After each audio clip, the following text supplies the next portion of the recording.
Successful business एक market gap से शुरू होता है, लेकिन ये बिजनेस एक क्रेविंग से शुरू हुआ था।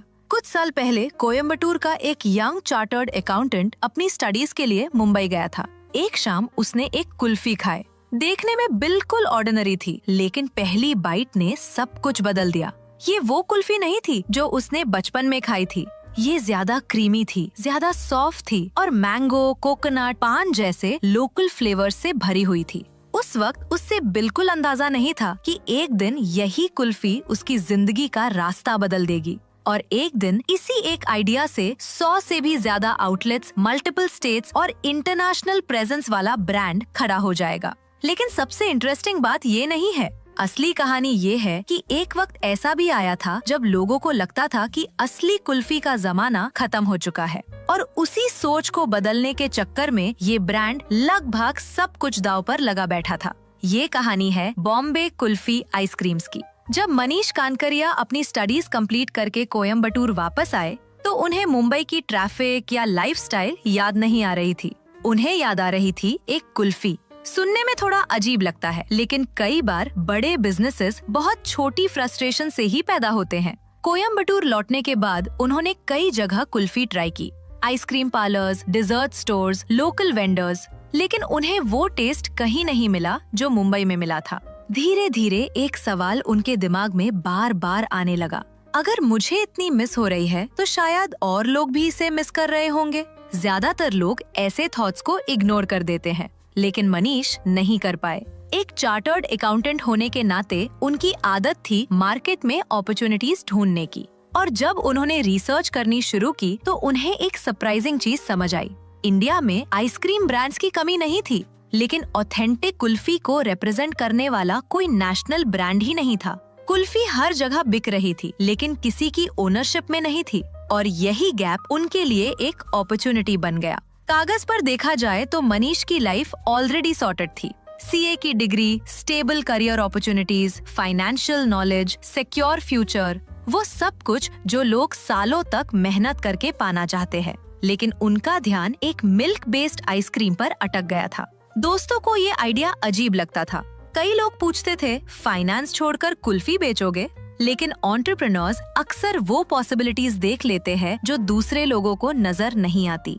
इसीलिए मनीष ने आइडिया को इग्नोर नहीं किया। उन्होंने रिसर्च शुरू की, ट्रैवल किया, एक्सपेरिमेंट्स किए, ट्रेडिशनल रेसिपीज को समझा, इंग्रेडिएंट्स को स्टडी किया, सप्लाई चेन को डीकोड किया और एक ही सवाल का जवाब ढूंढते रहे, असली कुल्फी को वापस कैसे लाया जा सकता है। महीनों की रिसर्च सालों में बदल गई। पैसे प्रोडक्ट डेवलपमेंट में लगे, टेस्टिंग में लगे, सप्लाई चेन बनाने में लगे।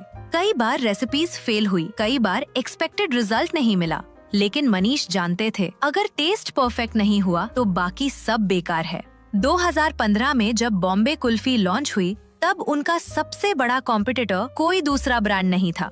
सबसे बड़ा कॉम्पिटिटर मार्केट की आदत थी। कई सालों से customers artificial flavours, artificial colours और प्रिजर्वेटिव्स वाले प्रोडक्ट्स के आदत हो चुके थे। रियल इंग्रेडिएंट्स धीरे धीरे मार्केट से गायब होते जा रहे थे। लोगों को असली कुल्फी का टेस्ट याद ही नहीं था। सोचिए, आप एक ऐसा प्रोडक्ट बेचने निकले हो जिसका ओरिजिनल वर्जन ही लोग भूल चुके हैं। बॉम्बे कुल्फी कुल्फी नहीं बेच रही थी, वो ट्रस्ट रीबिल्ड कर रही थी, और ट्रस्ट बिल्ड करने में टाइम लगता है, बहुत टाइम।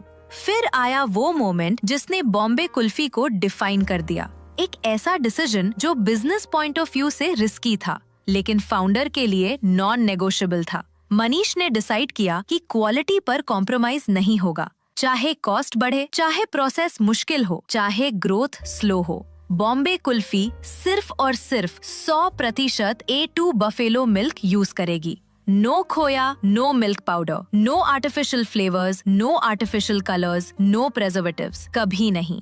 ये डिसीजन ऑपरेशंस को डिफिकल्ट बनाता था, सोर्सिंग को डिफिकल्ट बनाता था, मार्जिन्स को चैलेंज करता था, लेकिन इसी डिसीजन ने ब्रांड को अलग बना दिया। डिफरेंस एडवर्टाइजिंग में नहीं था, डिफरेंस पहली बाइट में था, और जब कस्टमर्स ने वो डिफरेंस फील किया, तब कहानी बदलनी शुरू हुई।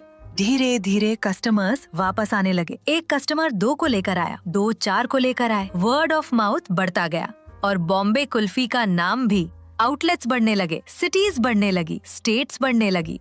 फिर इंडिया के बाहर भी अपॉर्चुनिटीज आनी शुरू हुई। सिंगापुर तक ब्रांड पहुंच गया और फिर इंडस्ट्री ने भी नोटिस लेना शुरू किया। India SME 100 awards, India 500 best brand for quality excellence, Swiggy restaurant awards, gold winner best of Singapore, food corners south India edition. ये अवार्ड सिर्फ ट्रॉफीज नहीं थे, ये प्रूफ थे कि मार्केट असली क्वालिटी को पहचान रही थी। हाल ही में इंडिया के one of the top influencer Rahul Malodiya ने मनीष जी को इनवाइट करके पॉडकास्ट किया है, जिसका लिंक आपको इस वीडियो के डिस्क्रिप्शन में मिल जाएगा। प्रोडक्ट प्रूव हो चुका था। अगला चैलेंज था स्केल। क्या ऑथेंटिसिटी को 100 लोकेशंस पर रिपीट किया जा सकता है? कई फूड ब्रांड्स यही फेल हो जाते हैं, क्वालिटी गिर जाती है, कंसिस्टेंसी खत्म हो जाती है। लेकिन बॉम्बे कुल्फी ने एक स्ट्रक्चर्ड फ्रैंचाइज मॉडल बनाया, जिसमें 2 तरह की फ्रैंचाइज अपॉर्चुनिटीज उपलब्ध है, स्टैंडर्ड फ्रैंचाइज और मास्टर फ्रैंचाइज। स्टैंडर्ड फ्रैंचाइज में आपको 2 विकल्प मिलते हैं। पहला है स्टोर मॉडल, जिसमें इन्वेस्टमेंट लगभग 14 से 15 लाख रुपए है और 350 से 400 स्क्वायर फीट एरिया की आवश्यकता होती है। दूसरा है कियोस्क मॉडल, जिसमें इन्वेस्टमेंट लगभग 10 से 11 लाख रुपए है और 80 से 120 स्क्वायर फीट एरिया की आवश्यकता होती है। दोनों मॉडलों में अनुमानित रिटर्न ऑन इन्वेस्टमेंट यानी ROI पीरियड लगभग 12 से 15 महीनों का है। इसके अलावा मास्टर फ्रैंचाइज अपॉर्चुनिटी भी उपलब्ध है, जिसकी शुरुआत 99,99,00,000 रुपए से होती है। इसके साथ आप अपने राज्य या शहर के लिए एक्सक्लूसिव टेरिटरी राइट्स प्राप्त कर सकते हैं और बॉम्बे कुल्फी आइसक्रीम्स के साथ अपना फ्रैंचाइज नेटवर्क विकसित कर सकते हैं। बॉम्बे कुल्फी का franchise model royalty free, chefless operations, technology enabled systems, complete support. एक ऐसा मॉडल जो एंटरप्रेन्योर के लिए प्रॉफिटेबल हो और कस्टमर के लिए कंसिस्टेंट। आज इसी मॉडल की वजह से Bombay kulfi 100+ outlets, multiple states और इंटरनेशनल मार्केट्स तक पहुंच चुकी है। अगर आप बॉम्बे कुल्फी की फ्रैंचाइज लेना चाहते हैं तो हमारी टीम रीजनल टू ग्लोबल से संपर्क करे और दिए गए नंबर पर कांटेक्ट करे। ज्यादातर लोग बॉम्बे कुल्फी को एक कुल्फी कंपनी समझते हैं, लेकिन असल में ये एक माइंडसेट की स्टोरी है। कुल्फी पहले से एग्जिस्ट करती थी। बॉम्बे कुल्फी ने कुल्फी इन्वेंट नहीं की, उन्होंने सिर्फ उससे वो रिस्पेक्ट वापस दी जो मार्केट भूल चुका था। उन्होंने एक ट्रेडिशनल डिजर्ट को मॉडर्न ब्रांड में कन्वर्ट किया और ये काम प्रोडक्ट बनाने से कहीं ज्यादा मुश्किल होता है। एक चार्टर्ड अकाउंटेंट मुंबई गया, एक कुल्फी खाई, उस टेस्ट को कभी भूल नहीं पाया और उसी याद को एक बिजनेस में कन्वर्ट कर दिया। आज बॉम्बे कुल्फी सिर्फ कुल्फी नहीं बेचती, वो नॉस्टैल्जिया बेचती है, वो बचपन की यादें बेचती है, वो टेस्ट बेचती है जो लोगों ने कहीं रास्ते में खो दिया था। और शायद बिजनेस का सबसे बड़ा लेसन भी यही है। कई बार सबसे बड़ी अपॉर्चुनिटी किसी नई इन्वेंशन में नहीं छुपी होती, कभी कभी वो एक पुरानी याद में छुपी होती है जिसे दुनिया भूल चुकी होती है। और जो इंसान उस याद को वापस जिंदा कर देता है, वही ब्रांड बना देता है।